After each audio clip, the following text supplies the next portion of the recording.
0 Os cânones de Dort. O terceiro dos padrões doutrinários das igrejas reformadas. Sobre os cânones de Dort. O terceiro dos padrões doutrinários das igrejas reformadas é os cânones de Dort, também chamado de os 5 artigos contra os remonstrantes. Os cânones são exposições doutrinárias que foram adotadas pelo Grande Sínodo Reformado de Dort de 1618-1619. Esse sínodo teve dimensão internacional, pois não se compunha apenas de delegados das igrejas reformadas dos Países Baixos. 27 representantes de igrejas estrangeiras também participaram dele. O Sínodo de Dort foi convocado em vista de uma séria perturbação no seio das igrejas reformadas causada pelo surgimento e propagação do arminianismo. Armínio, professor de teologia da Universidade de Leiden, e seus seguidores desviaram-se da fé reformada quanto ao que alegavam em 5 importantes pontos. Ensinavam eleição condicional tendo por base a previsão da fé, a expiação universal, a depravação parcial, a graça irresistível e a possibilidade de cair da graça. Tais posições foram rejeitadas pelo Sínodo e as percepções opostas materializaram-se naquilo que é hoje chamado de os cânones de Dort, ou de os 5 artigos contra os remonstrantes. Nesses cânones o Sínodo fixou a doutrina reformada dos seguintes pontos, a saber, a eleição incondicional, a expiação definida, a depravação total, a graça irresistível e a perseverança dos santos. Cada cânone consiste de uma parte positiva e de outra negativa. A primeira é uma exposição da doutrina reformada referente à questão, e a última é a refutação do erro arminiano correspondente. Embora, quanto à forma há apenas 4 capítulos, causados pela união da terceira e quarta seções em uma única, é certo falarmos em 5 cânones. O terceiro capítulo é sempre designado como capítulo 13 e 4. Requer-se de todos os oficiais eclesiásticos das igrejas reformadas que subscrevem aos cânones, como também a Confissão Belga e ao Catecismo de Heidelberg. Primeiro capítulo da doutrina, a eleição e a reprovação divinas. Artigo 1. Toda a humanidade é condenável diante de Deus. Como todos os homens pecaram em Adão, estão debaixo da maldição e merecem a morte eterna. Deus não teria feito injustiça a ninguém se tivesse resolvido deixar toda a raça humana no pecado e debaixo da maldição, e condená-la por causa do seu pecado, de acordo com estas palavras do apóstolo, para que se cale toda a boca, e todo mundo seja culpável perante Deus. Pois todos pecaram e carecem da glória de Deus. Romanos 13:19, 23. E o salário do pecado é a morte. Romanos 6:23. Artigo 2. O envio do Filho de Deus. Mas nisso se manifestou o amor de Deus, em que ele enviou ao mundo o seu Filho unigênito, para que todo aquele que nele crê não pereça, mas tenha vida eterna. Artigo 3. A pregação do Evangelho. Assim, para que os homens sejam conduzidos à fé, Deus misericordiosamente enviou arautos da mais bem-aventurada mensagem a quem ele quer e quando ele quer. Pelo ministério deles os homens são chamados ao arrependimento e à fé no Cristo crucificado. Pois, como, porém, invocarão aquele em quem não creram? E como crerão naquele de quem nada ouviram? E como ouvirão, se não há quem pregue? E como pregarão, se não forem enviados? Artigo 4. Um duplo resultado. A ira de Deus permanece sobre os que não creem neste Evangelho. Mas aqueles que o recebem e abraçam a Jesus o Salvador com uma fé verdadeira e viva são libertados por ele da ira de Deus e da destruição, e presenteados com a vida eterna. Artigo 5. A causa da incredulidade e a fonte da fé. A causa ou a culpa dessa incredulidade, assim como a de todos os outros pecados, não está em Deus de modo nenhum, mas antes, no homem. No entanto, a fé em Jesus Cristo e a salvação através dele é a livre dádiva de Deus, como está escrito. Porque pela graça sois salvos, mediante a fé, e isto não vem de vós, é dom de Deus. Semelhantemente, porque vos foi concedida a graça de credes nele. Artigo 6. O decreto eterno de Deus. Procede do decreto eterno de Deus conceder, no tempo devido, o dom da fé a alguns e não a outros. Pois ele conhece todas as suas obras desde a eternidade, e faz todas as coisas conforme o conselho da sua vontade. De acordo com este decreto, ele graciosamente quebranta os corações dos eleitos, por mais duros que sejam, e os inclina a crer. Entretanto, segundo o seu justo juízo, ele deixa os não eleitos em sua própria malignidade e dureza. E aqui, especialmente, nos é revelada a profunda, misericordiosa e ao mesmo tempo justa distinção entre homens igualmente merecedores de condenação, que é o decreto da eleição e da reprovação, revelado na palavra de Deus. Embora os homens perversos, impuros e volúveis o distorçam para a própria destruição deles, esse mesmo decreto proporciona consolação indizível às almas santas e tementes a Deus. Artigo 7. Definição de eleição. A eleição é o propósito imutável de Deus pelo qual Ele, antes da fundação do mundo, segundo o soberano beneplácito da sua vontade e por pura graça, escolheu para a salvação em Cristo de entre toda a raça humana, caída pela própria culpa do estado original de integridade no pecado e na perdição, um número definido de pessoas específicas, em nada melhores nem mais dignas que as outras, porém envolvidas na mesma miséria dos demais. Também desde a eternidade, Ele constituiu o Cristo como um mediador e o cabeça de todos os eleitos e o fundamento da salvação. Assim decretou dar a Cristo os que haveriam de ser salvos e chamá-los e trazê-los eficazmente à sua comunhão pela sua palavra e Espírito. Ele decretou conceder-lhes a fé verdadeira em Cristo, os justificar, os santificar e por fim, depois de os ter preservado poderosamente na comunhão do seu Filho, os glorificar, para demonstração da sua misericórdia e o louvor da riqueza da sua graça gloriosa.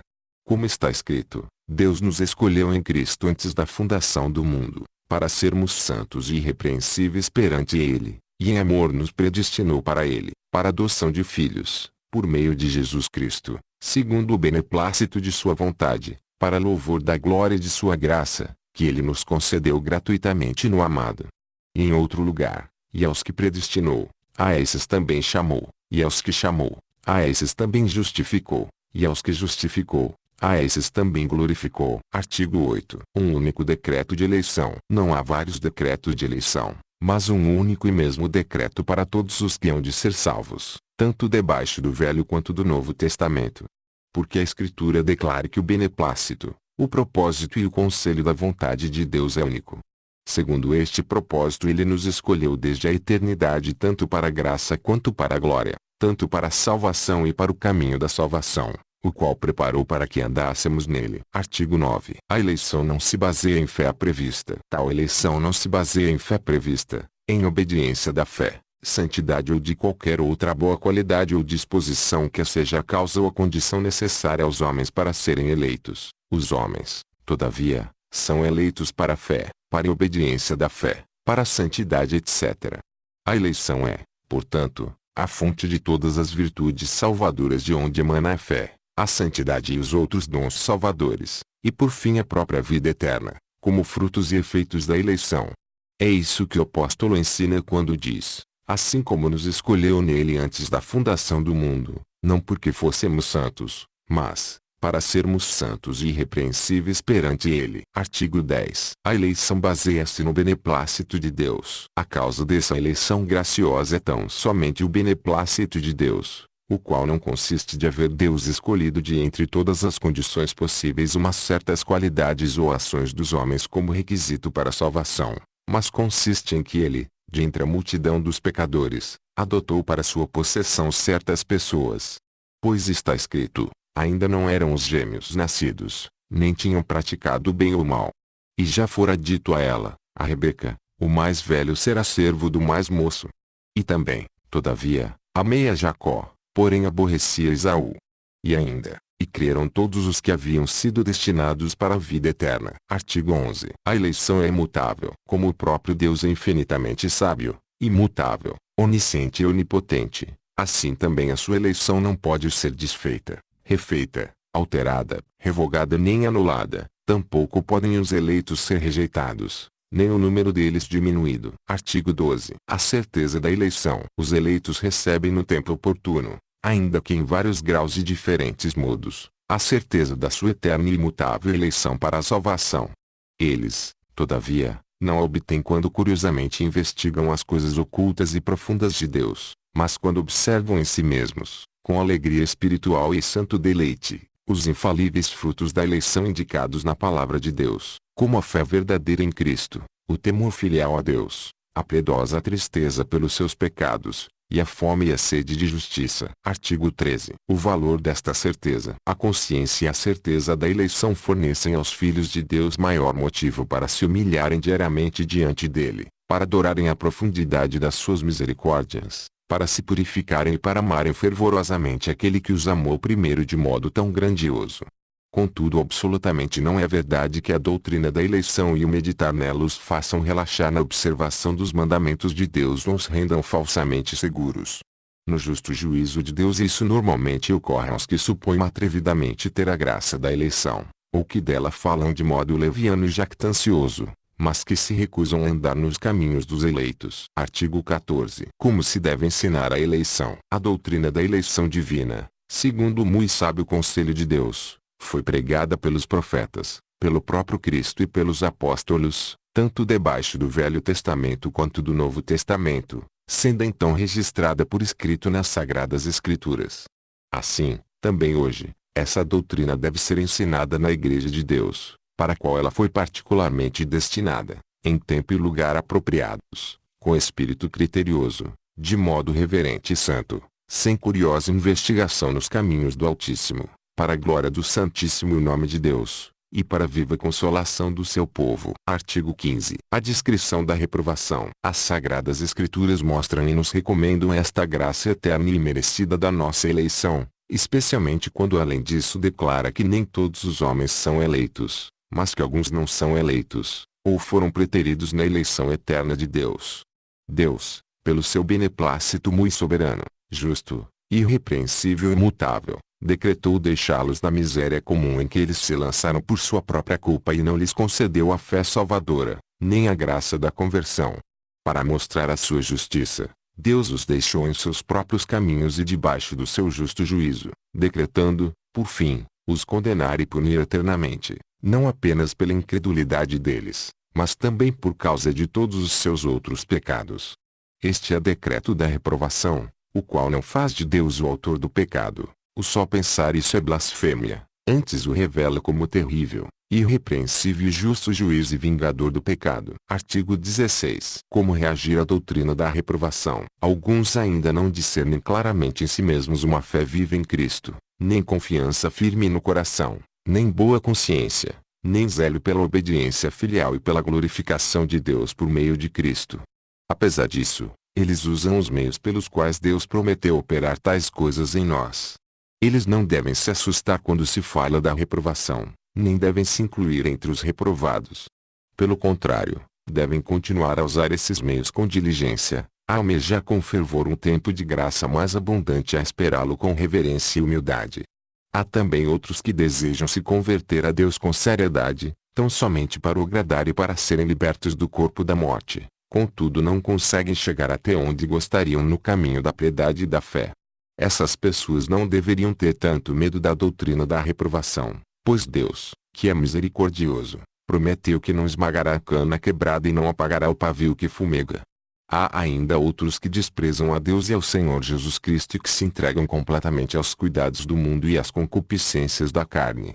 Para esses, a doutrina da reprovação é mesmo apavorante, pois não se voltam para Deus com seriedade. Artigo 17. Os filhos de crentes que morrem na infância. Devemos julgar a respeito da vontade de Deus com base na sua palavra, que declara que os filhos dos crentes são santos, não por natureza, mas em virtude da aliança da graça da qual participam juntamente com os seus pais.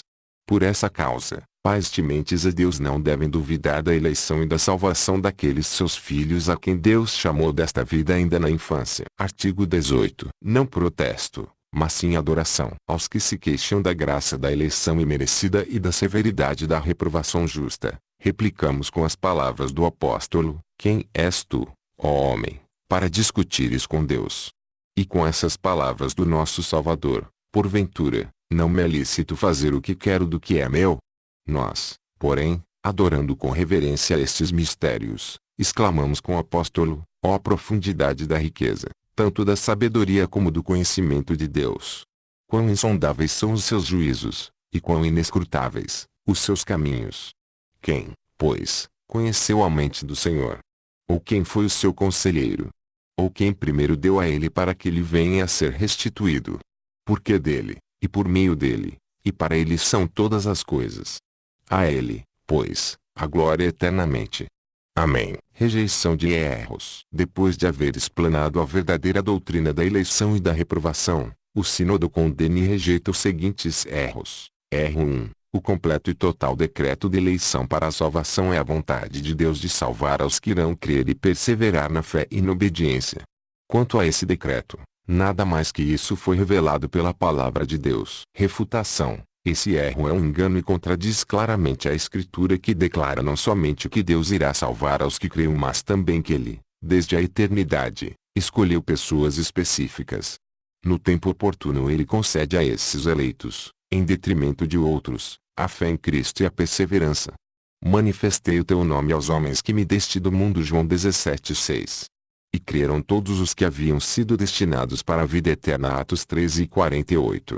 Assim como nos escolheu nele antes da fundação do mundo, para sermos santos e irrepreensíveis perante ele, e em amor. Efésios 1:4. Erro 2. Há vários tipos de eleição divina para a vida eterna. Uma é geral e indefinida, a outra específica e definida. Esta última, por sua vez, pode ser incompleta, revogável, duvidosa e condicional, ou então, completa, irrevogável, cabal e absoluta. Da mesma maneira que há uma eleição para a fé e uma outra para a salvação. Assim, a eleição pode ser para a fé justificadora sem contudo ser definitiva para a salvação. Refutação. Tudo isso é invenção da mente humana sem nenhuma base na Escritura. Isso corrompe a doutrina da eleição e rompe a corrente de ouro da nossa salvação. E aos que predestinou, a esses também chamou, e aos que chamou, a esses também justificou, e aos que justificou, a esses também glorificou. Romanos 8:30. Erro 3. O beneplácito e o propósito de Deus do qual a Escritura fala na doutrina da eleição não é que Ele escolheu especificamente algumas pessoas e outras não, mas que de entre todas as condições possíveis, assim como as obras da lei, Ele escolheu e selecionou o ato de fé, que não tem nenhum mérito em si mesmo, e também a imperfeita obediência da fé, para que fossem condição de salvação. Em sua graça Ele quis considerar essa fé como obediência perfeita e digna da recompensa da vida eterna. Refutação. Esse erro ofensivo rouba toda a eficácia do beneplácito de Deus e dos méritos de Cristo. Empurra as pessoas para longe da verdade da justificação pela graça e da simplicidade da Escritura. Além de contradizer a palavra do apóstolo, Deus nos salvou e nos chamou com santa vocação, não segundo as nossas obras, mas conforme a sua própria determinação e graça que nos foi dada em Cristo Jesus, antes dos tempos eternos. 2 Timóteo 1:9. Erro 4. A eleição para a fé depende das seguintes condições. O homem deve fazer uso da luz da natureza do modo apropriado. Deve ser piedoso, humilde, manso e qualificado para a vida eterna. Refutação. Se isso fosse verdade, a eleição dependeria do homem. Isso assemelha seu ensinamento de Pelágio e choca-se diretamente com o ensinamento do apóstolo em Efésios 2:3-9, entre os quais também todos nós andamos outrora, segundo as inclinações da nossa carne, fazendo a vontade da carne e dos pensamentos, e éramos, por natureza, filhos da ira, como também os demais. Mas Deus, sendo rico em misericórdia, por causa do grande amor com que nos amou, e estando nós mortos em nossos delitos, nos deu vida juntamente com Cristo. Pela graça sois salvos, e, juntamente com Ele, nos ressuscitou, e nos fez assentar nos lugares celestiais em Cristo Jesus, para mostrar, nos séculos vindouros, a suprema riqueza da sua graça, em bondade para conosco, em Cristo Jesus. Porque pela graça sois salvos, mediante a fé, e isto não vem de vós, é dom de Deus, não de obras, para que ninguém se glorie. Erro 5. A eleição incompleta e não definitiva de pessoas específicas para a salvação dá-se com base na presciência da fé, da conversão, da santidade, da piedade que começaram ou existiram por algum tempo. A eleição completa e definitiva, no entanto, ocorreu por causa da presciência da perseverança na fé, da conversão, da santidade e da piedade até o fim. Esse é o mérito gracioso e evangélico pelo que o eleito é mais digno do que o não eleito. Por isso, a fé, a obediência da fé, a santidade, a piedade e a perseverança não são frutos da imutável eleição para a glória. Antes, São as condições e as causas necessárias requeridas e sabidas de antemão como concretizadas naqueles que serão eleitos integralmente. Refutação. Esse erro milita contra toda a Escritura, que constantemente nos incute o seguinte: a eleição é motivada não por obras, mas por aquele que chama. Romanos 9:11. E creram todos os que haviam sido destinados para a vida eterna. Atos 13:48. Assim como nos escolheu nele antes da fundação do mundo, para sermos santos e irrepreensíveis perante ele. Efésios 1:4. Não fostes vós que me escolhestes a mim, pelo contrário, eu vos escolhi a vós outros. João 15:16. Se é pela graça, já não é pelas obras, do contrário, a graça já não é graça. Romanos 11:6. Nisto consiste o amor, não em que nós tenhamos amado a Deus, mas em que ele nos amou e enviou seu Filho como propiciação pelos nossos pecados. 1 João 4:10. Erro 6. Nem toda eleição para a salvação é imutável. Alguns dos eleitos podem e até mesmo perecem eternamente a despeito de qualquer decreto de Deus. Refutação. Esse erro grosseiro torna Deus mutável, destrói a consolação que os crentes têm na firmeza da sua eleição e contradiz a Sagrada Escritura. O eleito não pode ser desviado. MT 24.24. E a vontade de quem me enviou esta, que nenhum eu perca de todos os que me deu. João 6:39. E aos que predestinou, a esses também chamou, e aos que chamou, a esses também justificou, e aos que justificou, a esses também glorificou. Romanos 8:30. Erro 7. Nesta vida não há fruto, consciência ou certeza da imutável eleição para a glória, exceto a que se baseia numa condição mutável e incerta. Refutação. Falar de uma certeza incerta não é apenas absurdo, mas é também contrário à experiência dos crentes. Sendo conscientes da sua eleição, eles se gloriem com os apóstolos nesse favor de Deus. Efésios 1. Eles se regozijam com os discípulos de Cristo, portanto têm os seus nomes escritos no céu. Lucas 10:20. E eles levantem a consciência da eleição contra os dardos inflamados do maligno, quando exclamam: quem intentará acusação contra os eleitos de Deus? É Deus quem os justifica. Romanos 8:33. Erro 8. Deus não decidiu, simplesmente com base em sua justa vontade, deixar nenhuma pessoa na queda de Adão e no estado comum de pecado e condenação, nem decidiu preterir ninguém na concessão da graça necessária para a fé e conversão. Refutação. A Escritura, no entanto, declara: tem ele misericórdia de quem quer e também endurece a quem lhe apraz. RM 9:18. Afirma também: a vós outros é dado conhecer os mistérios do reino dos céus, mas àqueles não lhes é isso concedido. Mateus 13:11. E ainda: graças te dou, ó Pai, Senhor do céu e da terra, porque ocultaste estas coisas aos sábios e instruídos e as revelaste aos pequeninos. Sim, ó Pai, porque assim foi do teu agrado. Mateus 11:25, 26. Erro 9. Deus envia o evangelho a um povo mais que a um outro, não meramente e somente por causa do bom propósito de sua vontade, mas por ser este melhor e mais digno que o outro, ao qual o evangelho não é comunicado. Refutação. Moisés nega isso quando fala ao povo de Israel, como se vê a seguir: eis que os seus e os seus dos céus são do Senhor, teu Deus, a terra e tudo o que nela há. Tão somente o Senhor se afeiçoou a teus pais para os amar, a vós outros, descendentes deles, escolheu de todos os povos, como hoje se vê. Deuteronômio 10:14, 15. E Cristo diz: ai de ti, Corazim! Ai de ti, Betsaida! Porque, se em Tiro e em Sidom se tivessem operado os milagres que em vós se fizeram, há muito que elas se teriam arrependido com um pano de saco e cinza. Mateus 11:21. Segundo capítulo da doutrina: a morte de Cristo e a redenção do homem através dela. Artigo 1. O castigo que a justiça de Deus exige. Deus não é apenas supremamente misericordioso, mas também é supremamente justo. E conforme ele mesmo revelou em sua palavra, a sua justiça exige que os nossos pecados, cometidos contra a sua infinita majestade, sejam castigados não apenas nessa era, mas também na era por vir, tanto no corpo quanto na alma. Não podemos escapar desse castigo se a justiça de Deus não for satisfeita. Artigo 2. A satisfação cumprida por Cristo. Nós, contudo, não podemos cumprir essa satisfação e nos livrar por nós mesmos da ira de Deus. Por isso Deus, em sua infinita misericórdia, nos deu seu Filho unigênito como o nosso fiador.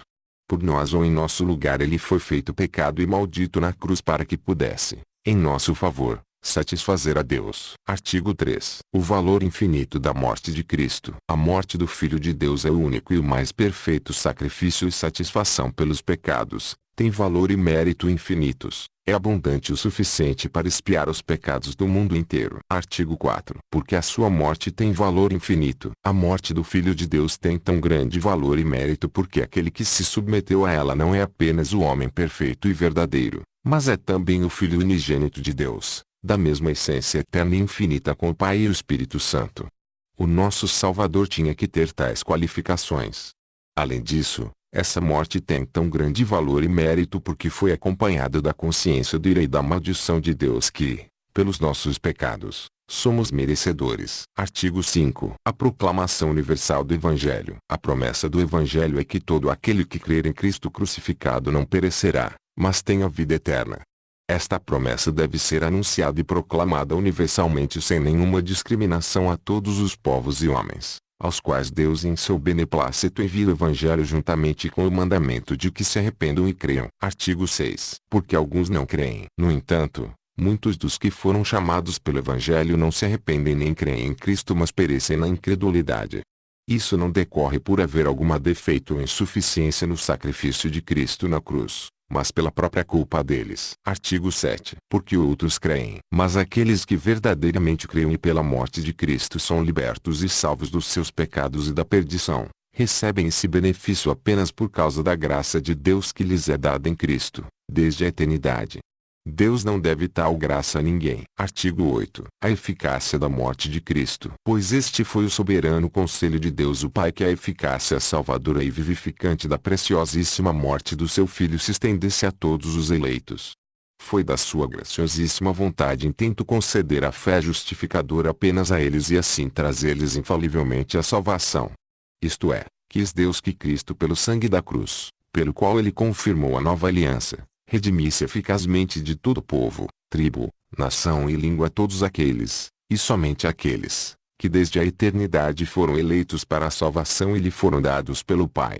Ainda quis Deus que Cristo lhes desse a fé, a qual, juntamente com outros dons salvadores do Espírito Santo, ele lhes adquiriu pela sua morte, para que pelo seu sangue pudesse purificá-los de todos os seus pecados, tanto do pecado original quanto dos pecados reais cometidos antes e depois da fé, e para os guardar fielmente até o fim e finalmente os apresentar a si mesmo em glória sem nenhuma mácula ou ruga. Artigo 9. O cumprimento do conselho de Deus. Esse conselho, que procede do amor eterno de Deus pelos eleitos, tem sido poderosamente cumprido desde a fundação do mundo até o momento presente, e continuará ainda a ser cumprido, ainda que as portas do inferno tentem frustrá-lo inutilmente.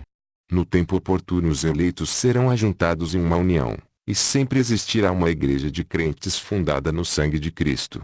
Essa igreja amá-lo-á firmemente e servi-lo-á fielmente como seu Salvador, o qual como noivo derramou a sua vida na cruz pela sua noiva, e celebrará os seus louvores aqui por toda a eternidade. Rejeição de erros. Depois de haver explanado a verdadeira doutrina da morte de Cristo e da redenção do homem pela sua morte, o Sínodo condena e rejeita os seguintes erros. Erro 1. Deus Pai ordenou a morte do seu Filho na cruz sem que houvesse um decreto específico e definitivo para a salvação de ninguém.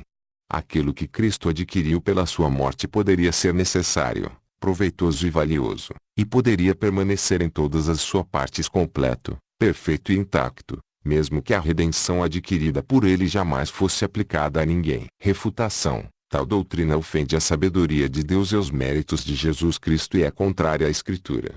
Pois o nosso Salvador diz, dou a minha vida pelas ovelhas. Eu as conheço. João 10:15, 27. E o profeta Isaías, referindo-se ao Salvador, diz, quando der-lhe a sua alma como oferta pelo pecado, verá a sua posteridade e prolongará os seus dias, e a vontade do Senhor prosperará nas suas mãos. Isaías 53:10.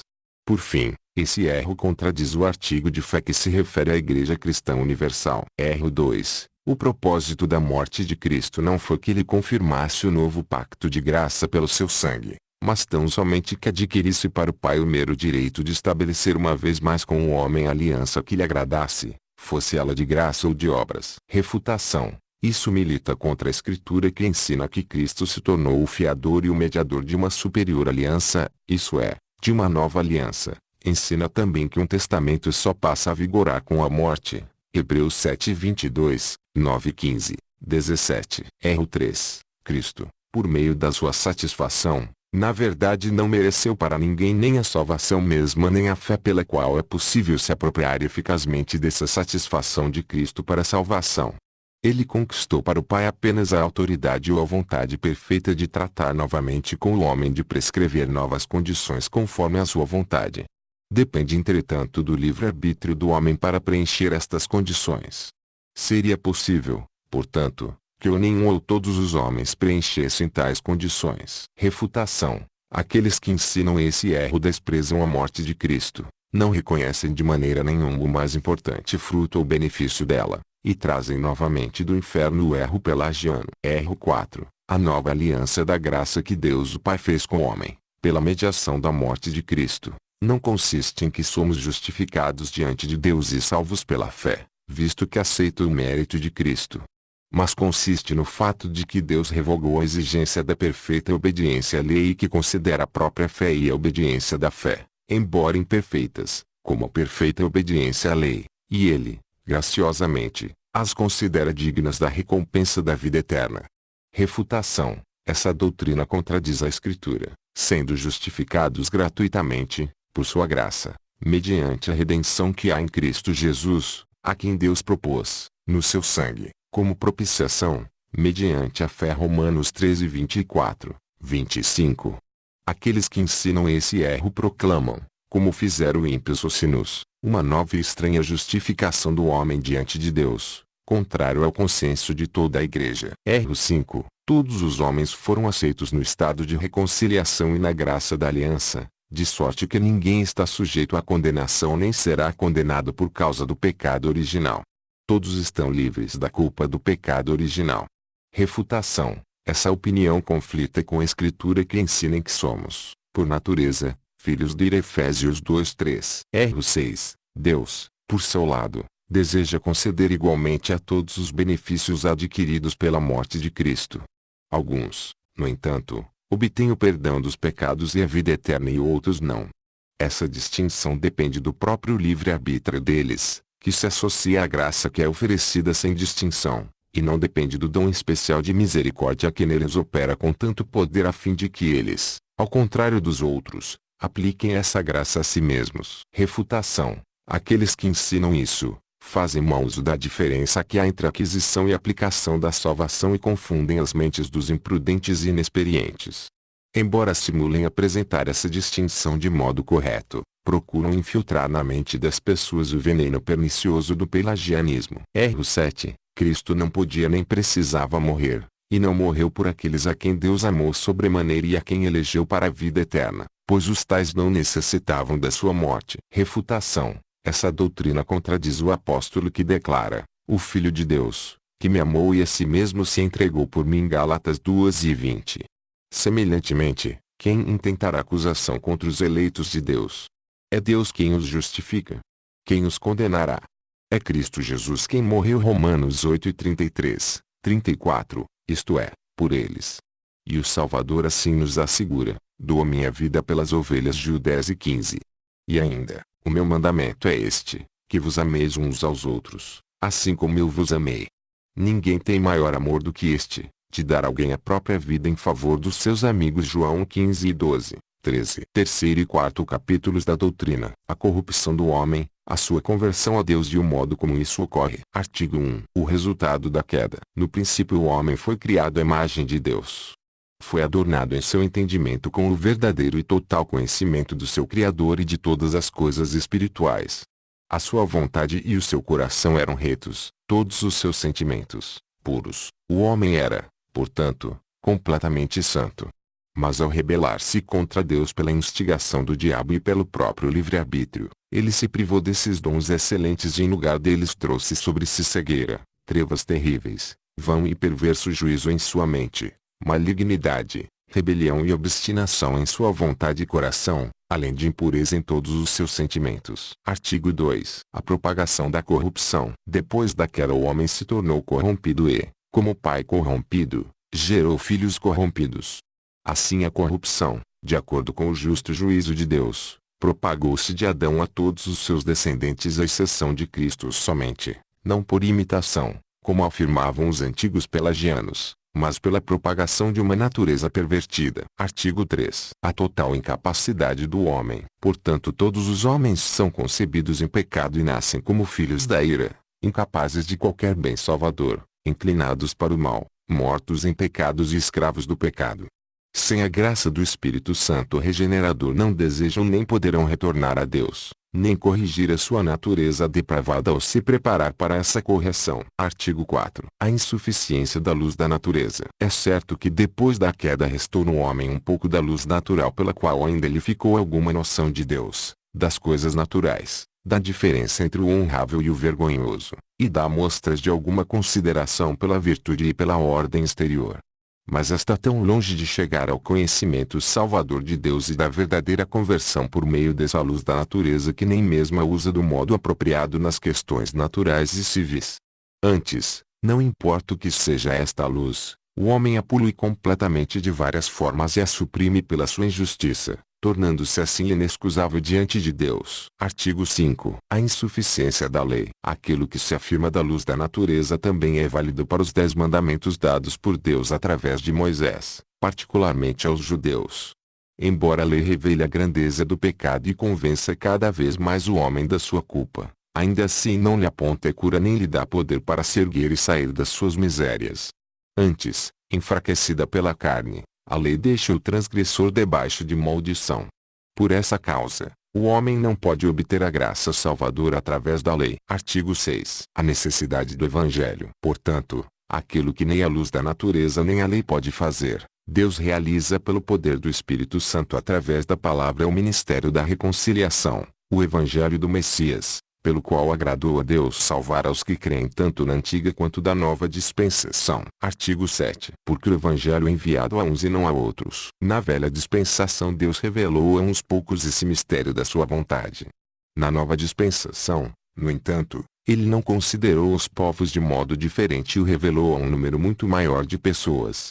Não se deve atribuir a causa dessa distribuição do Evangelho ao mérito de um povo sobre o outro, nem ao melhor uso da luz da natureza, mas ao beneplácito soberano e ao amor imerecido de Deus. Por essa causa, nós, a quem se concedeu uma tão grande graça, superior e contrária a tudo o que merecemos, devemos reconhecê-la de coração humilde e grato. Mas, quanto àqueles a quem tal graça não é dada, devemos adorar com o apóstolo a severidade e a justiça dos juízos de Deus, sem de modo algum investigá-los inquisitivo e curiosamente. Artigo 8. A sincera chamada do Evangelho. Tantos quantos são chamados pelo Evangelho, sinceramente o são, pois Deus sério e sinceramente revela em sua palavra aquilo que lhe agrada, a saber, que todos os que são chamados venham a Ele. Ele também promete verdadeiramente o descanso para as suas almas e a vida eterna a todo o que a Ele vierem e crerem. Artigo 9. Porque alguns dos que são chamados não vêm. Não é culpa do Evangelho, nem do Cristo oferecido pelo Evangelho, nem de Deus, que os chama pelo Evangelho e quem até mesmo lhes concede vários dons, que muitos dos que são chamados pelo ministério do Evangelho não vêm nem são convertidos. A culpa está neles mesmos.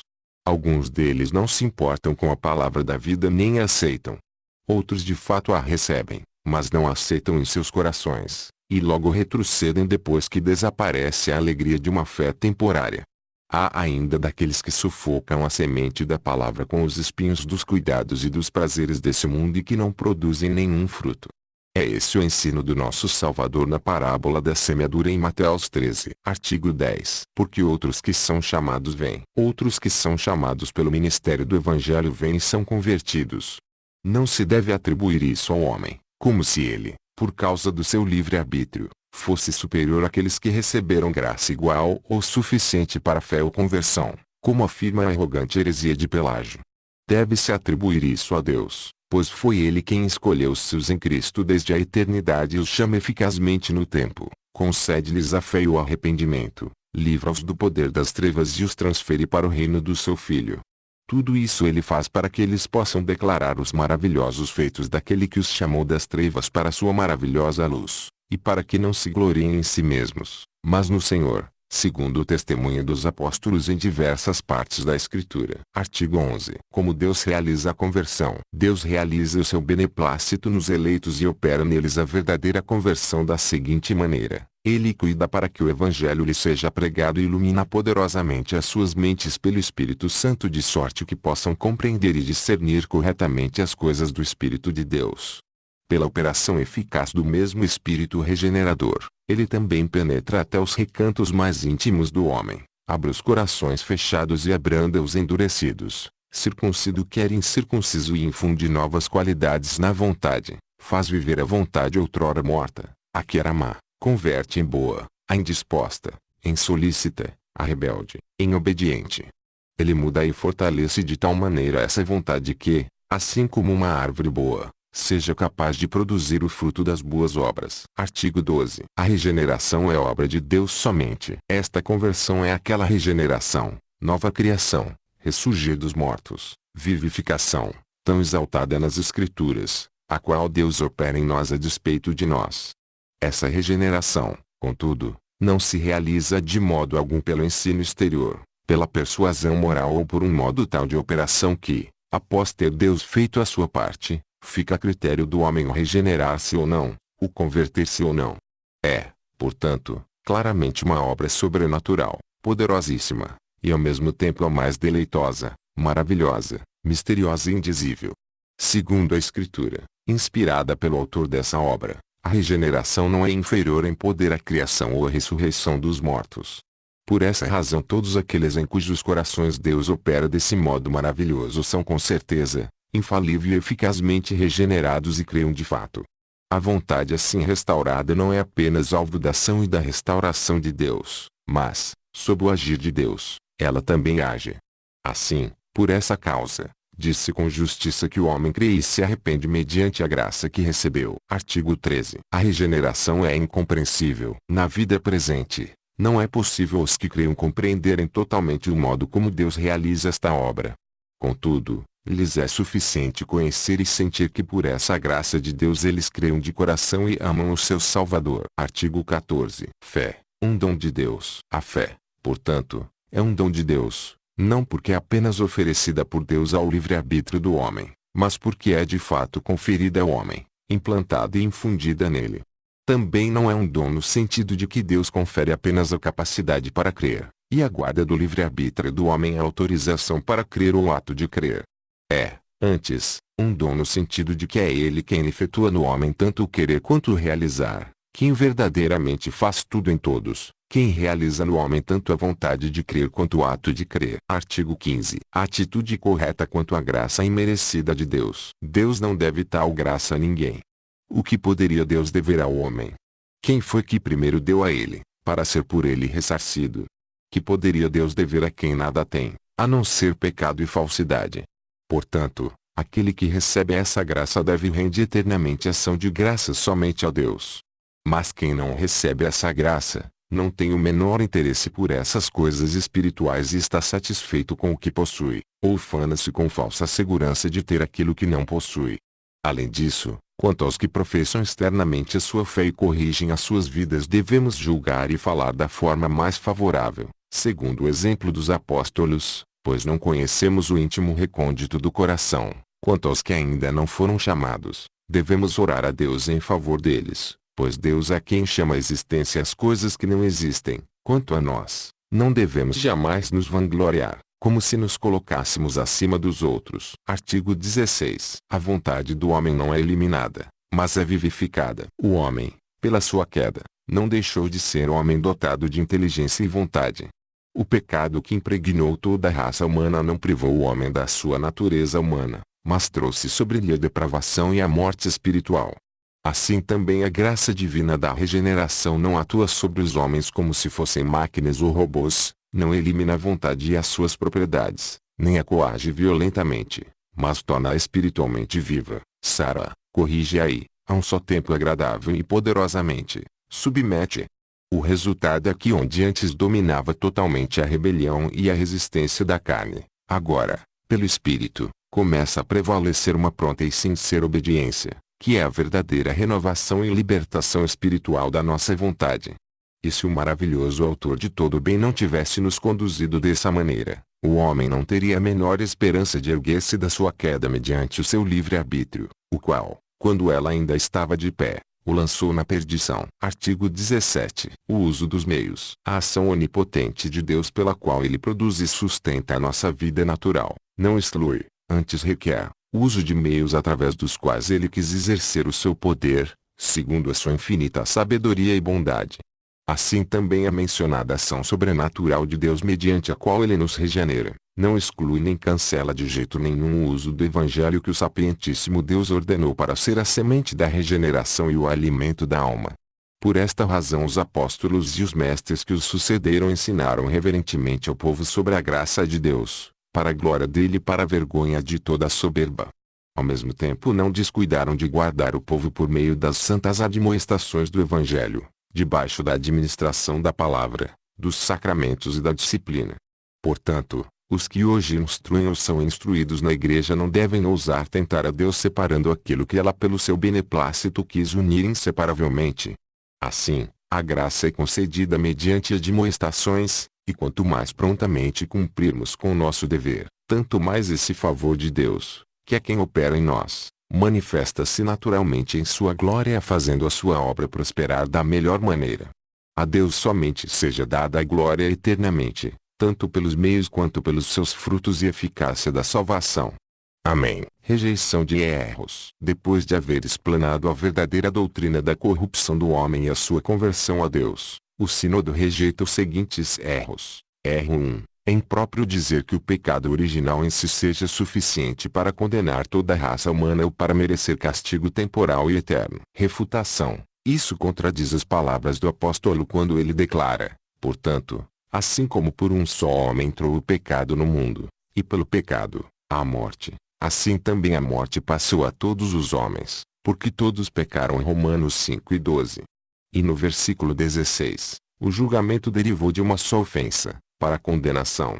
Também em Romanos 6:23, o salário do pecado é a morte. Erro 2. Os dons espirituais ou as boas qualidades e virtudes, tais como a bondade, a santidade e a justiça, não podiam fazer parte da vontade do homem quando no princípio foi criado, e por isso não podiam ser separadas da sua vontade quando ele caiu. Refutação. Esse erro é contrário à descrição da imagem de Deus que o apóstolo dá em Efésios 4:24, ao associá-la à justiça e à santidade, às quais pertencem, sem a menor dúvida, a vontade. Erro 3. Na morte espiritual os dons espirituais não se separam da vontade do homem, porque a vontade em si jamais se corrompeu, estando apenas impedida pela escuridão da mente e o descontrole das paixões.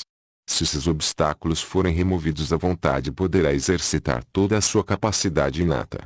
A vontade é em si mesma capaz de querer e de escolher, ou não, todo tipo de bem que lhe for apresentado. Refutação. Isso é uma inovação e um erro que tende a exaltar a capacidade do livre-arbítrio, contrário àquilo que o profeta Jeremias declara no capítulo 17:9. Enganoso é o coração, mais do que todas as coisas, e desesperadamente corrupto. E contrário ao que Paulo escreveu entre os quais, os filhos da ira, também todos nós andamos outrora, segundo as inclinações da nossa carne, fazendo a vontade da carne e dos pensamentos. Efésios 2:3. Erro 4. O homem não regenerado não está realmente nem completamente morto em pecados, nem privado de toda a capacidade para realizar o bem espiritual. Ele ainda é capaz de sentir fome e sede de justiça e de vida, e de oferecer o sacrifício de um espírito contrito e quebrantado que agrada a Deus. Refutação. Essas declarações conflitam com o claro testemunho da Escritura. Ele vos deu vida, estando vós mortos nos vossos delitos e pecados. Efésios 2:1, 5. E era continuamente mal todo o desígnio do coração do homem. Gênesis 6:5 e 8 e 21. Além disso, somente os regenerados e os bem-aventurados é que têm fome e sede de libertação da miséria e da vida, e oferecem a Deus o sacrifício de um espírito quebrantado. Salmo 51:19 e Mateus 5:6. Erro 5. O homem corrompido e natural bem pode usar da graça comum, que para os arminianos é a luz da natureza, ou dos dons ainda remanescentes nele depois da queda, e pode conquistar gradualmente pelo bom uso que faz deles uma graça maior, isto é, a graça evangélica ou salvadora, e a salvação em si mesma. Deste modo, Deus, por sua vez, mostra-se pronto a revelar Cristo a todo homem, porque a todos ele administra, suficiente e eficazmente, os meios necessários para que conheçam a Cristo, pela fé e arrependimento. Refutação: não apenas a experiência de todas as eras, mas também a Escritura testificam que isso é falso. Mostra a sua palavra a Jacó, as suas leis e os seus preceitos, a Israel. Não fez assim a nenhuma outra nação, todas ignoram os seus preceitos. Salmos 147, 19, 20. O qual, nas gerações passadas, permitiu que todos os povos andassem nos seus próprios caminhos. Atos 14 e 16. E Paulo e os seus companheiros foram impedidos pelo Espírito Santo de pregar a palavra na Ásia, defrontando Mísia. Tentavam ir para a Bitínia, mas o Espírito de Jesus não o permitiu. Atos 16, 6, 7. R6. Na verdadeira conversão do homem, Deus não pode lhe infundir na vontade nenhuma nova natureza, capacidade ou dom. Por causa disso a fé, pela qual somos convertidos a princípio e porque somos chamados de crentes, não é uma qualidade nem um dom concedido por Deus, mas apenas um ato do homem. Não pode ser chamada de dom, exceto se for quanto à capacidade de se alcançar essa fé. Refutação: esse ensino contradiz as Sagradas Escrituras que declaram que Deus infunde as novas naturezas da fé, da obediência e da consciência do seu amor em nossos corações. Na mente, lhes imprimirei as minhas leis, também no coração lhes inscreverei. Jeremias 31, 33. E derramarei água sobre o sedento e torrentes, sobre a terra seca. Isaías 44, 3. E o amor de Deus é derramado em nosso coração pelo Espírito Santo, que nos foi outorgado. Romanos 5, 5. Isso também conflita com a prática permanente da Igreja, que ora pela boca do profeta: converte-me, e serei convertido. Jeremias 31, 18. R7. A graça pela qual somos convertidos a Deus não passa de um aviso gentil. Esse modo de avisar é o mais nobre modo do homem se converter e está em máxima harmonia com a sua natureza. Não há razão para que tal graça persuasiva não seja suficiente para tornar espiritual o homem natural. Na verdade, Deus não opera o consentimento da vontade senão mediante essa persuasão moral.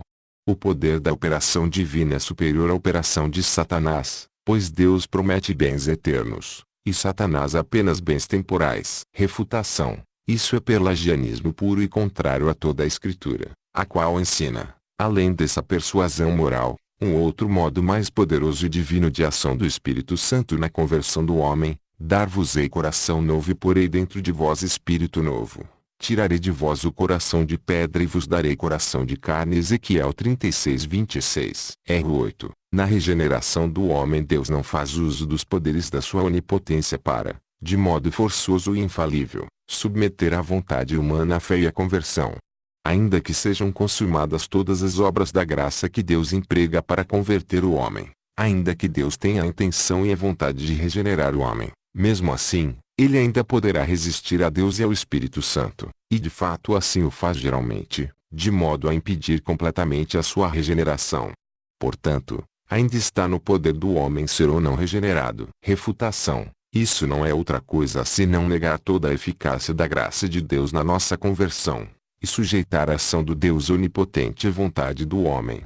É contrário aos apóstolos que ensinam que cremos, segundo a eficácia da força do seu poder. Efúmio 19, que oram para que o nosso Deus vos torne dignos da sua vocação e cumpra com poder todo o propósito de bondade e obra de fé. 2 Tessalonicenses 1:11, e declaram que pelo seu divino poder, nos têm sido doadas todas as coisas que conduzem à vida e à piedade. 2 Pedro 1:3. R9. A graça e o livre-arbítrio são causas parciais que operam juntamente o começo da conversão.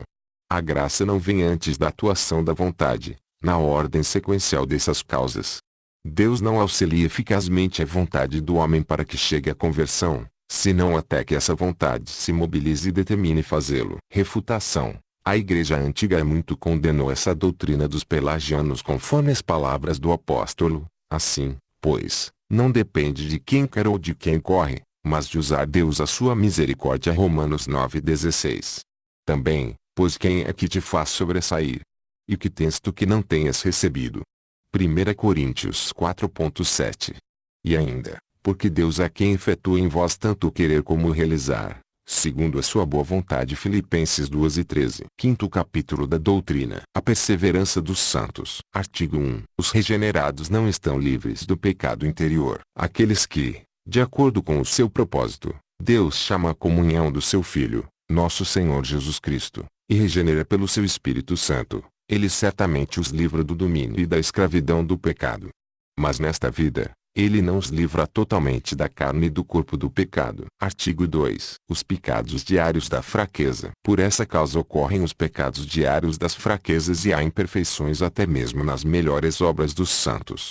Para eles essas coisas são motivo permanente para se humilharem diante de Deus, para se refugiarem no Cristo crucificado, para mortificarem a carne cada vez mais mediante o espírito de oração e através de santos exercícios de piedade, e para ansiarem e se esforçarem pelo alvo da perfeição até que finalmente, livres do corpo dessa morte, reinem com o Cordeiro de Deus no céu. Artigo 3. Deus preserva os que são seus. Por causa desses resquícios do pecado que ainda restam no íntimo e também por causa das tentações do mundo e de Satanás, os convertidos não conseguiriam perseverar nessa graça se deixados às suas próprias forças.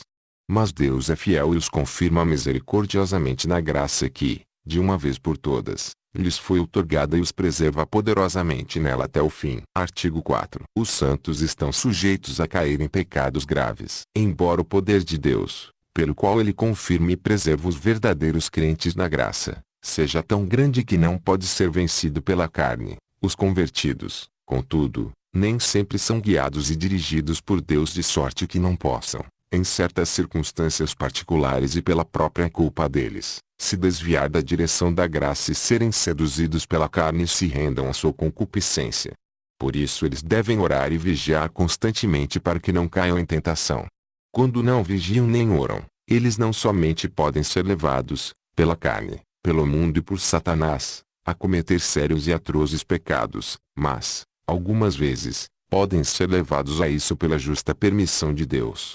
É o que demonstra a lastimável queda de Davi, de Pedro e de outros santos, descritas nas Escrituras. Artigo 5. As consequências desses graves pecados. Eles, no entanto, por causa desses pecados grosseiros ofendem profundamente a Deus, tornam-se culpados de morte, entristecem o Espírito Santo, suspendem o exercício da fé, ferem gravemente as suas consciências, e algumas vezes perdem o senso do favor de Deus, até que voltem ao reto caminho sinceramente arrependidos e a face paternal de Deus volte a brilhar sobre eles. Artigo 6. Deus não permitirá que os seus eleitos se percam. Pois Deus, que é rico em misericórdia, segundo o seu propósito imutável de eleição, não retira completamente o seu Espírito Santo dos que lhe pertencem, mesmo na sua deplorável queda.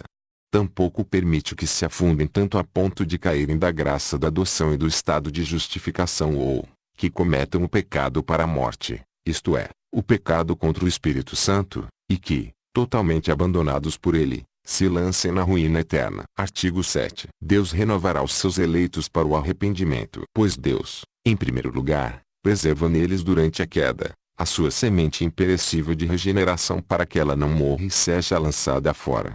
Além disso, através da sua palavra e do seu Espírito ele certamente e eficazmente os renova para o arrependimento.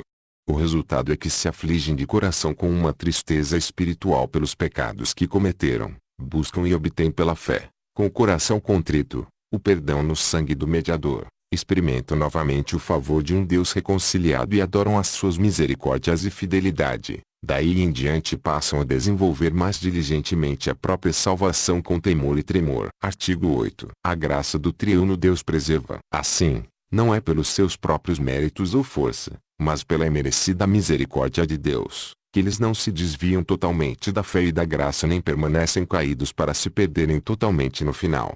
Quanto a eles, isto facilmente poderia acontecer e aconteceria sem dúvida. Mas quanto a Deus, não há a menor possibilidade de que isso aconteça, pois o seu conselho não pode ser mudado, a sua promessa não pode falhar, o chamado segundo o seu propósito não pode ser revogado, o mérito, a intercessão e a proteção de Cristo não podem ser anuladas, e o selar do Espírito Santo não pode ser frustrado nem destruído. Artigo 9. A certeza dessa preservação. Os próprios crentes podem ter a plena certeza da preservação do eleito para a salvação e da perseverança dos verdadeiros crentes na fé. e estão de fato convictos segundo a medida da fé de cada um deles, pela qual creem firmemente que são e que permanecerão membros verdadeiros e vivos da Igreja e que possuem o perdão dos pecados e a vida eterna. Artigo 10. A fonte dessa certeza. Tal certeza não procede de alguma revelação particular além ou fora da palavra, mas da fé nas promessas de Deus, que Ele revelou abundantemente em Sua palavra para nossa consolação. Procede do testemunho do Espírito Santo que testifica com o nosso espírito que somos filhos e herdeiros de Deus, e finalmente, da busca incessante e séria por uma consciência limpa e de boas obras. Se os eleitos de Deus não tivessem neste mundo a sólida consolação da obtenção da vitória e da garantia infalível da glória eterna, eles seriam os mais miseráveis de todos os homens. Artigo 11. Nem sempre se sente esta certeza. A Escritura, no entanto, testifica que os crentes enquanto nessa vida têm que lutar contra várias dúvidas da carne e, sujeitos a fortes tentações, nem sempre sentem essa segurança da fé nem a certeza da perseverança. Mas Deus, que é o Pai de toda a consolação, não permitirá que sejam tentados além das suas forças, mas com a tentação proverá também o meio de escape, e pelo Espírito Santo fará ressurgir neles a certeza da perseverança. Artigo 12. Esta certeza é um estímulo à piedade. Esta certeza de perseverança, longe de tornar os crentes verdadeiros em orgulhosos e acomodados, é antes a verdadeira raiz da humildade, da reverência filial, da piedade genuína, da resistência em todo combate, das orações fervorosas, da perseverança no sofrimento e na confissão da verdade, e da duradoura alegria em Deus. Além disso, a reflexão sobre esses benefícios é para eles um incentivo à séria e constante prática da gratidão e das boas obras, como evidencia o testemunho da Escritura e os exemplos dos santos. Artigo 13. Esta certeza não leva à negligência. A confiança renovada não leva aqueles que foram restaurados, depois de haverem caído, à falta de zelo nem à negligência da piedade, antes produz neles um cuidado ainda maior em observar os caminhos do Senhor, que Ele preparou de antemão. Eles guardam esses caminhos para que ao andar neles conservem a certeza da sua própria perseverança, para que a face do seu Deus gracioso não se retire deles mais uma vez, por abusarem da sua bondade paternal, para não caírem em maior angústia espiritual. De fato, para os que temem a Deus a contemplação da sua face é mais doce do que a vida, e o privar-se dela é mais amargo do que a morte. Artigo 14. O uso dos meios de graça na perseverança. Assim como aprove a Deus começar essa obra de graça em nós pela pregação do Evangelho, assim Ele a mantém, Ele a continua e Ele a aperfeiçoa em nós pelo ouvir e pela leitura da sua palavra, pela meditação nela, pelas suas exortações, ameaças e promessas, e pelo uso dos sacramentos. Artigo 15. Esta doutrina é odiada por Satanás, mas é amada pela Igreja. Esta doutrina da perseverança dos verdadeiros crentes e santos, assim como a convicção que tem dela, Deus revelou abundantemente em sua palavra para a glória do seu nome e consolação dos piedosos. Ele é quem a imprime nos corações dos crentes. É algo que a carne não compreende, que Satanás odeia, que o mundo zomba, que os ignorantes e os hipócritas ultrajam e que os heréticos atacam. A noiva de Cristo, por outro lado, sempre amou eternamente esta doutrina e sempre a defendeu firmemente como a um tesouro de valor inestimável, e Deus, contra quem não vale conselho nem força alguma prevalece, cuidará para que ela continue a fazer assim. A esse Deus somente, Pai, Filho e Espírito Santo, seja a honra e a glória para sempre. Amém. Rejeição de erros. Depois de haver explanado a verdadeira doutrina da perseverança dos santos, o sínodo rejeita os seguintes erros. Erro 1. A perseverança dos verdadeiros crentes não é fruto da eleição nem um dom de Deus obtido pela morte de Cristo, mas é uma condição da nova aliança que o homem tem a obrigação de cumprir pelo seu livre-arbítrio antes da sua assim chamada eleição e justificação decisivas. Refutação. A Sagrada Escritura testifica que a perseverança segue-se à eleição e é concedida ao eleito pela virtude da morte, ressurreição e intercessão de Cristo, mas a eleição o alcançou, e os mais foram endurecidos. Romanos 11:7. E também, aquele que não poupou o seu próprio filho, antes, por todos nós o entregou, porventura, não nos dará graciosamente com ele todas as coisas? Quem intentará acusação contra os eleitos de Deus? É Deus quem os justifica. Quem os condenará? É Cristo Jesus quem morreu, antes, quem ressuscitou, o qual está à direita de Deus e também intercede por nós. Quem nos separará do amor de Cristo? Romanos 8:32-35. R2. Deus verdadeiramente supre o crente de força suficiente para perseverar, e está pronto para preservá-lo nele se ele cumprir suas obrigações. Mas mesmo estando prontas todas aquelas coisas necessárias à perseverança na fé, e que Deus usará para preservar a fé, ainda assim sempre depende do arbítrio do homem perseverar, ou não, na fé. Refutação. Tal ideia é pelagianismo puro e simples. Embora pretenda tornar os homens livres, ela os torna ladrões da honra de Deus. Ela conflita com o coerente ensinamento do Evangelho que retira do homem todo motivo de vanglória e atribui todo o mérito desse benefício somente à graça de Deus. Ela é também contrária ao testemunho do apóstolo: é Deus quem também vos confirmará até ao fim, para serdes irrepreensíveis no dia de nosso Senhor Jesus Cristo. 1 Coríntios 1:8. R3. Os crentes verdadeiramente regenerados não apenas podem cair completa e definitivamente da fé justificadora, e também da graça e da salvação, como de fato não raramente caem e se perdem eternamente. Refutação. Essa opinião anula a graça da justificação e da regeneração e da sua contínua preservação por meio de Cristo, e contraria as palavras claras do apóstolo Paulo: mas Deus prova o seu próprio amor para conosco pelo fato de ter Cristo morrido por nós, sendo nós ainda pecadores. Logo, muito mais agora, sendo justificados pelo seu sangue, seremos por ele salvos da ira. Romanos 5:8, 9. Contraria o apóstolo João: todo aquele que é nascido de Deus não vive na prática de pecado, pois o que permanece nele é a divina semente. Ora, esse não pode viver pecando, porque é nascido de Deus. 1 João 3:9, e contraria também as palavras de Jesus Cristo: eu lhes dou a vida eterna, jamais perecerão, e ninguém as arrebatará da minha mão. Aquilo que meu Pai me deu é maior do que tudo, e da mão do Pai ninguém pode arrebatar. João 10:28, 29. R4. Crentes verdadeiramente regenerados podem cometer o pecado que leva à morte, isto é, o pecado contra o Espírito Santo. Refutação. O mesmo apóstolo João, depois de haver falado daqueles que cometem o pecado que leva à morte e de proibir que se ore por eles, 1 João 5:16-17, acrescenta imediatamente, versículo 18, sabemos que todo aquele que é nascido de Deus não vive em pecado, isto é, neste tipo específico de pecado. Antes, aquele que nasceu de Deus o guarda, e o maligno não lhe toca. R5. Sem uma revelação especial, jamais podemos ter nesta vida certeza da perseverança futura. Refutação. Essa doutrina arranca nesta vida segurança consoladora dos verdadeiros crentes, e introduz novamente na Igreja as dúvidas dos seguidores do Papa. As Sagradas Escrituras, no entanto, deduzem sempre esta certeza, não de uma revelação extraordinária e especial, mas das marcas peculiares dos filhos de Deus e das inabaláveis promessas de Deus.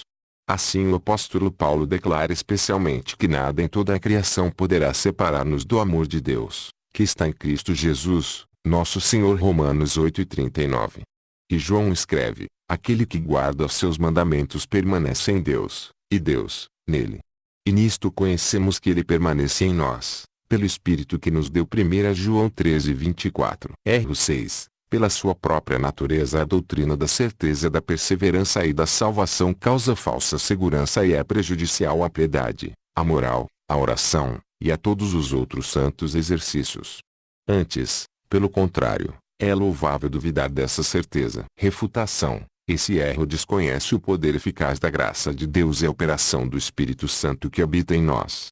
Ele contradiz o apóstolo João, que ensina o oposto com essas palavras explícitas: amados, agora, somos filhos de Deus, e ainda não se manifestou o que haveremos de ser.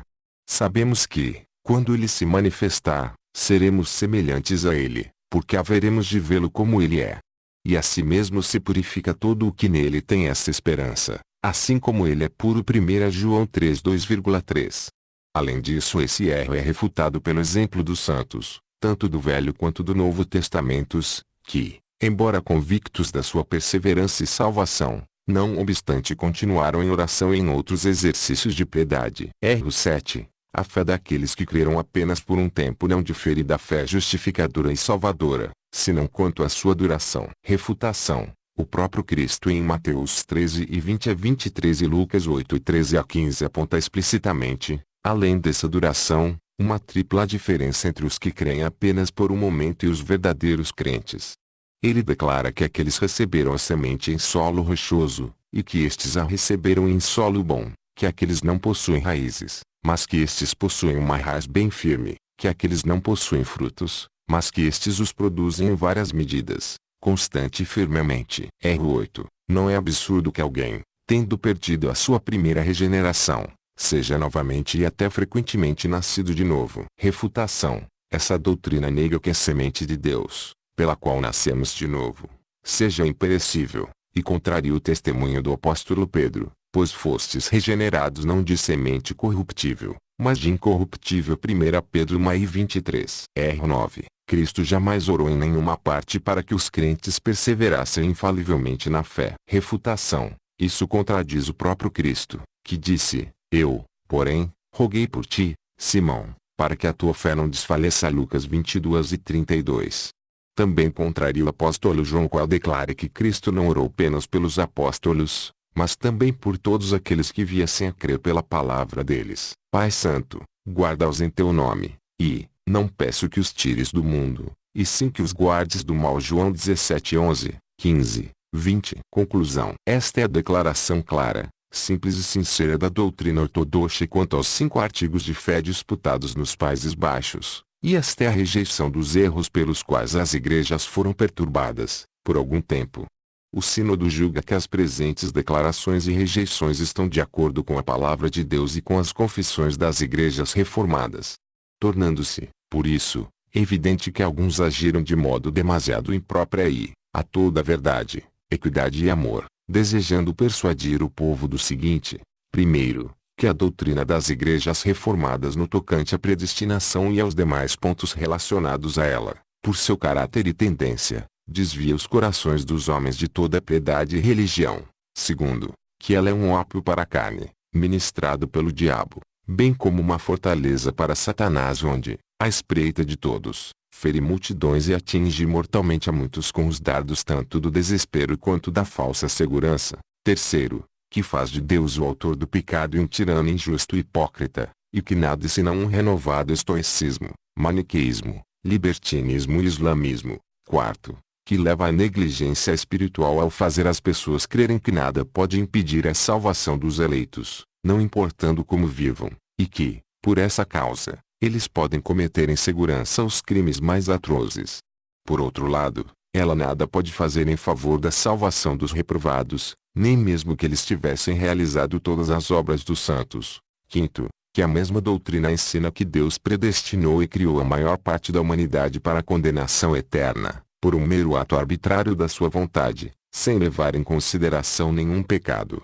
Sexto, que da mesma maneira porque a eleição é a fonte e a causa da fé e das boas obras, a reprovação é a causa da incredulidade e da impiedade. Sétimo, que muitos filhos inocentes de pais crentes são arrancados do seio de suas mães e lançados de modo tirânico no inferno, de tal sorte que nem o sangue de Cristo, nem o batismo, nem as orações da igreja no ato do batismo lhes podem ser de qualquer proveito. E ainda há muitos outros ensinamentos desse tipo que as igrejas reformadas não apenas não confessam, mas que até mesmo detestam de todo o coração. Este sínodo de Dort, portanto, conclama em nome do Senhor a todos quantos piedosamente invocam o nosso Salvador Jesus Cristo, que não julguem a fé das igrejas reformadas a partir de calúnias ajuntadas daqui e dali, nem tampouco pelas declarações pessoais de alguns mestres, modernos ou antigos, muitas vezes citados em má fé, ou tirados do contexto e explicados de modo contrário ao seu verdadeiro sentido. Mas deve-se julgar a fé das igrejas reformadas pelas confissões públicas dessas igrejas e pela presente explanação da doutrina ortodoxa, confirmada pelo consenso unânime e individual dos membros de todo o sínodo. Além disso, o sínodo adverte aos próprios caluniadores que considerem quão severo é o julgamento de Deus que aguarda aos que dão falso testemunho contra tantas igrejas e suas confissões, que conturbam a consciência dos fracos e que tentam colocar sob suspeita, aos olhos de muitos, a comunidade dos verdadeiros crentes. Finalmente, este sínodo exorta a todos os coministros do Evangelho de Cristo a se conduzirem em santo temor e reverência diante de Deus quando lidarem com esta doutrina em escolas e igrejas. Que ao ensiná-la, tanto pela palavra falada quanto escrita, devem procurar a glória do nome de Deus, a santidade de vida e a consolação das almas aflitas. Seus pensamentos e palavras sobre a doutrina devem estar em concordância com a Escritura, segundo a analogia da fé. E devem se abster de usar todas aquelas expressões que ultrapassam os limites do verdadeiro sentido das Escrituras sagradas para não dar aos frívolos sofistas uma boa oportunidade de caluniar ou zombar da doutrina das igrejas reformadas. Que o Senhor Jesus Cristo, o Filho de Deus, que está sentado à destra do Pai e concede os seus dons aos homens, nos santifique na verdade, que Ele traga a verdade os que dela se desviaram, que silencie os caluniadores da sã doutrina e supra os fiéis ministros da sua palavra com espírito de sabedoria e discernimento, para que tudo aquilo que falarem seja para a glória de Deus e edificação dos seus ouvintes. Amém. A Deus seja dada toda a honra, glória e louvor pelos séculos dos séculos. Amém. Visite nosso blog www.pastorricardocastro.blogspot.com.br e tenha acesso a um conteúdo cristão de qualidade.